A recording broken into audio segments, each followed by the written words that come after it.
Chapter 159. Kota pertama, 1. Sekarang kamu akan diberikan 24 jam untuk istirahat. Bersiap untuk tutorial terakhir. Cahaya hangat menyelimuti tubuh saya, dan saya menutup mata. Setelah beberapa saat merasa mengapung, kakiku menyentuh permukaan yang keras sekali lagi. Saya membuka mata dan melihat ruang tunggu saya. Melihat kamar putih kosong itu, aku menyeringai dan duduk di lantai. Hadiah tempat pertama, Anda memperoleh kotak hadiah tutorial. Anda memperoleh 1000 TP, Tower Point. Meskipun semua yang saya lakukan adalah terus berpetualang, karena gelombang pertama penantang tidak memiliki informasi tentang bagaimana menara bekerja, saya memperoleh tempat pertama dengan mudah. Persaingan akan jauh lebih sulit daripada sekarang dari gelombang ketiga dan seterusnya, karena Kim Suho ditakdirkan untuk mendapatkan tempat pertama di gelombang kedua. TP adalah mata uang yang bisa digunakan di semua lantai menara. Coba buka toko pemain LV, 1. Ya, terima kasih. Saya berterima kasih pada sistem. Toko pemain persis seperti apa itu, toko yang hanya bisa digunakan oleh pemain. Toko ini menjual barang-barang khusus seperti Tower Re-Entrance Ticket dan Earth Return Ticket. Tentu saja, keduanya tidak dapat digunakan selama tutorial. Toko pemain. Segera setelah saya menyuarakan kalimat itu, sebuah jendela toko muncul. Sama dengan. Toko pemain LV, 1. Kemampuan fisik. Pengembangan kekuatan magis. Iman. Konsumsi. Item khusus. TP, 1000. Sama dengan. LV, 1 di sini tidak merujuk ke level saya. Para pemain tidak memiliki level, tetapi semua yang ada di tower melakukannya, peralatan, teknik, keterampilan, NPC, toko pemain, dan bahkan, sistem, yang saya ajak bicara dengan sangat sopan. Saya mengklik kategori, kemampuan fisik. Catalyst Growth Muscle. Vitality Boost Pill. Toko itu menjual barang-barang yang meningkat 0,05 gelombang 0,10 poin stat untuk 1000 TP. Itu sama untuk kategori, pengembangan kekuatan sihir, dan iman. Dengan 1000 TP saya hanya bisa membeli beberapa ramuan yang bisa dikonsumsi. Blue Herb 30 TP. Ramuan Luminescence 50 TP. Magic Power Clover 100 TP. Tidak ada yang lain selain herbal. Aku ingat menempatkan vitalitas dan ramuan pemulihan kekuatan sihir bahkan di toko pemain tingkat 1, tapi sepertinya itu juga dimodifikasi. Faktanya, semua barang yang tercantum di sini tidak hemat biaya. Karena TP adalah mata uang bersama dalam Tower of Wish, kemungkinan lebih baik untuk membeli barang-barang dari NPC melalui toko-toko NPC atau dari pemain lain melalui rumah lelang. Tentu saja, membuat barang secara pribadi adalah pilihan termurah. Tiket pengembalian bumi 1000 TP. Ini jadi lebih mahal juga. Bahkan tiket pulang adalah 1000 TP dan itu bahkan tidak memperhitungkan 1000 TP yang diperlukan untuk tiket masuk kembali. Secara total, bola-bali antara menara dan bumi adalah 4 kali lebih mahal daripada di kisah aslinya. Petik 2. Sepertinya aku tidak akan kembali dalam sebulan. TP penting terutama di lantai menara sebelumnya.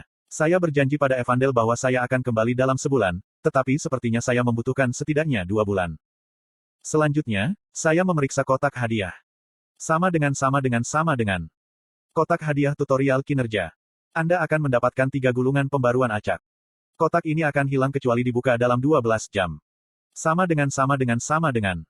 Keberuntungan saya mungkin tidak berlaku untuk kotak ini karena mengandung gulungan level yang sama. Saya membuka kotak itu tanpa ragu-ragu. 3 gulungan segera muncul. Scroll peningkatan skill. Gulir peningkatan item. Tingkatkan gulir. Semua gulungan harus digunakan dalam 12 jam. Ketiga gulungan itu adalah gulungan langka yang sulit ditemukan bahkan setelah akhir tutorial. Petik 2. Mereka berbeda, ya. Mereka berbeda dari gulungan yang Kim Suho dapatkan. Satu-satunya gulir yang umum adalah gulir peningkatan keterampilan. Gulungan ini jelas harus digunakan pada dadu acak. Saya ingin menyimpannya jika memungkinkan, tetapi akan hilang dalam 12 jam jika saya tidak menggunakannya. Pertama, saya merobek gulir peningkatan keterampilan menjadi 2. Apakah Anda ingin meningkatkan keterampilan bonus Anda dadu acak? Iya nih. Sama dengan.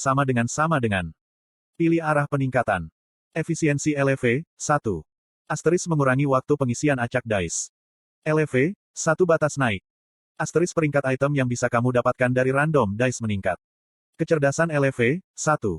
Asteris dadu acak akan mengenali niat Anda lebih baik. Sama dengan. 3 arah peningkatan muncul di depan saya. Saya mengklik batas kenaikan, tanpa berpikir terlalu lama. Suara penutupan batang logam terdengar. Dadu acak sekarang dapat berubah menjadi item LV, 4. Sebagai gantinya, waktu pengisian dayanya meningkat 30 menit. Pembaruan telah berakhir. Berikutnya adalah gulir peningkatan item. Pokoknya barang apa yang aku miliki. Saya membuka inventaris saya.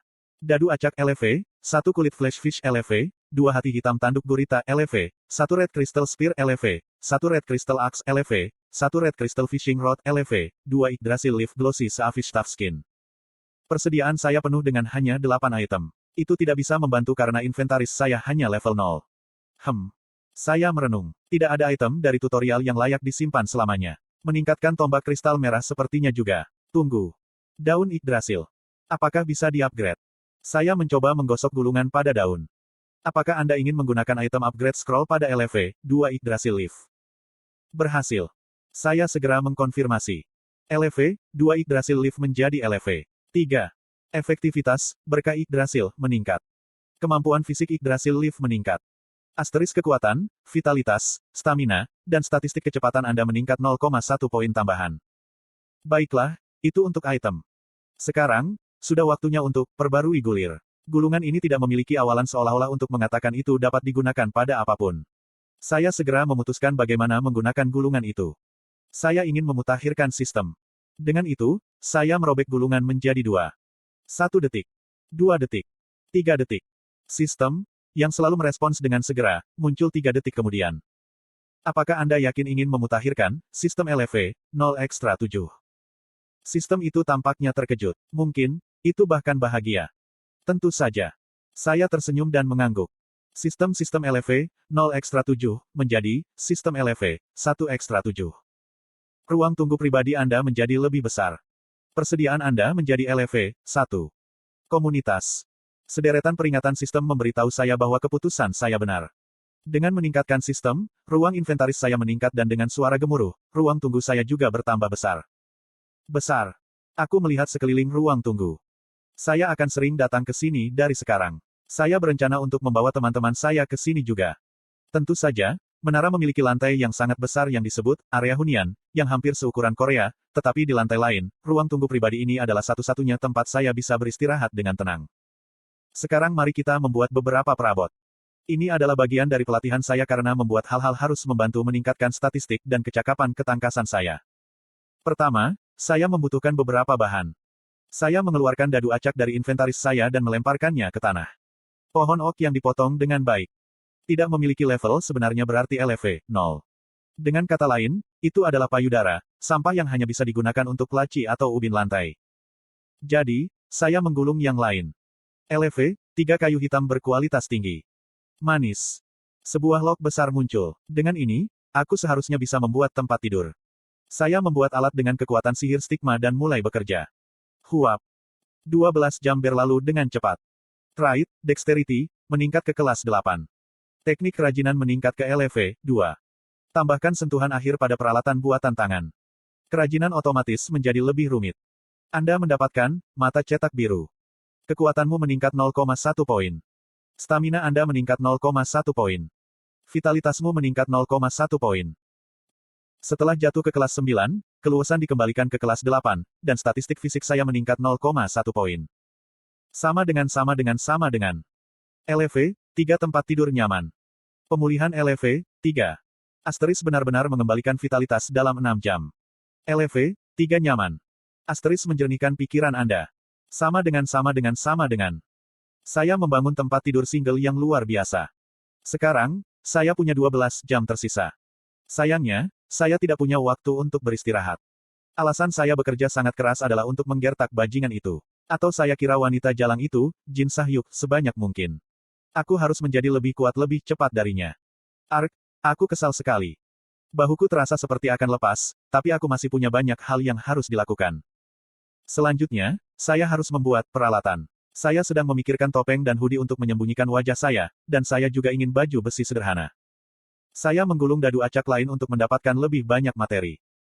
Dalam 9 jam, saya membuat 3 peralatan lagi. Sama dengan. LV 3 jubah berkerudung hitam. Kontrol suhu LV 2. LV 3 autofit. LV 1 sound muffling. Sama dengan. LV 2 topeng elang hitam.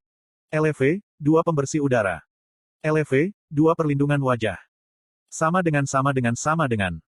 LV 3 letter armor. LV 3 pertahanan. LV 3 daya tahan. LV 3 kemudahan bergerak. Sama dengan.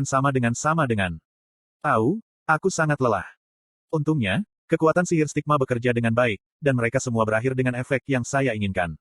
Ada sedikit kesempatan bahwa orang lain dalam tutorial memiliki peralatan yang lebih baik daripada saya.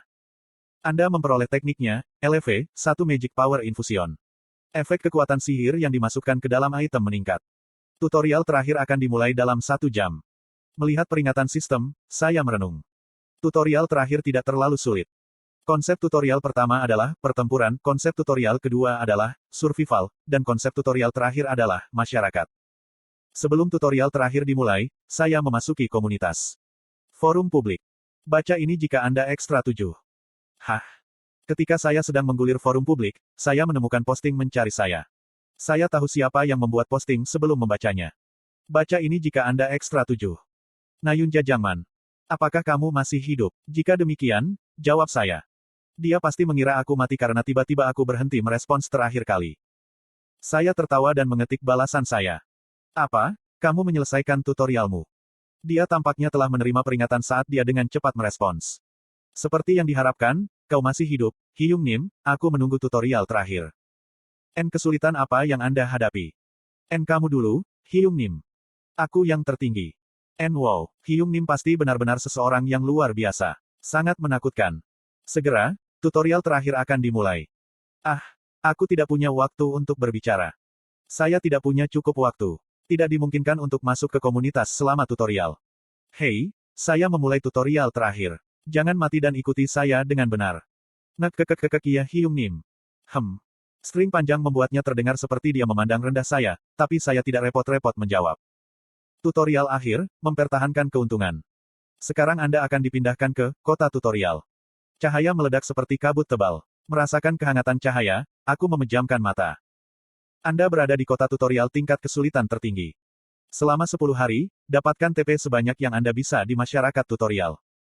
Pada akhir 10 hari, Anda harus memiliki lebih dari 1000 TP untuk menghapus tutorial terakhir. Semua TP yang diperoleh pemain akan menjadi milik mereka. LV, Mercenaries Pub. Ketika saya membuka mata, saya melihat kesibukan peringatan sistem bersama dengan jendela status bangunan di depan saya. Petik 2. Ini praktis sebuah kota. Saya melihat sekeliling. Di belakang saya ada rumah-rumah yang dibangun dengan batu bata kuning dan toko-toko bergaya abad pertengahan. Di depan saya adalah sebuah pub yang seluruhnya terbuat dari kayu. Seluruh adegan tampak seperti keluar dari novel fantasi.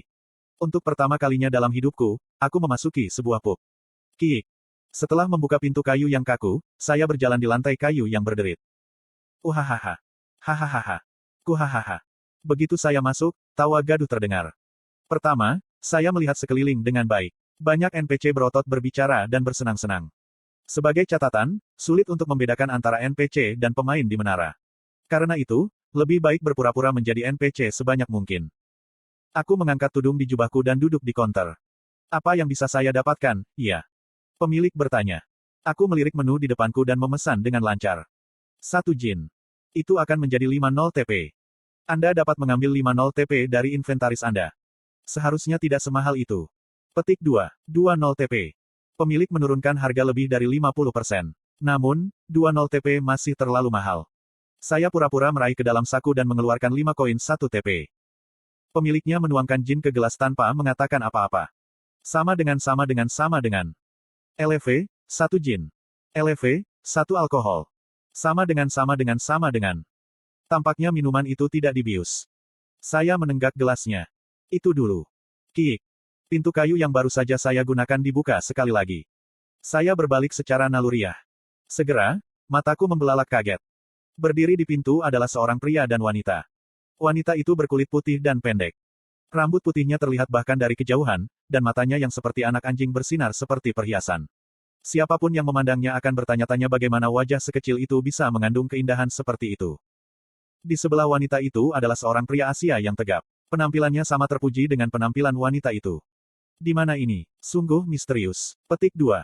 Mereka adalah pahlawan dari kuil kehormatan yang terhormat, anggota terkuat yang dimiliki asosiasi pahlawan. Island the Spirit Speechmaster, dan Yi Helvire Yi Yongha.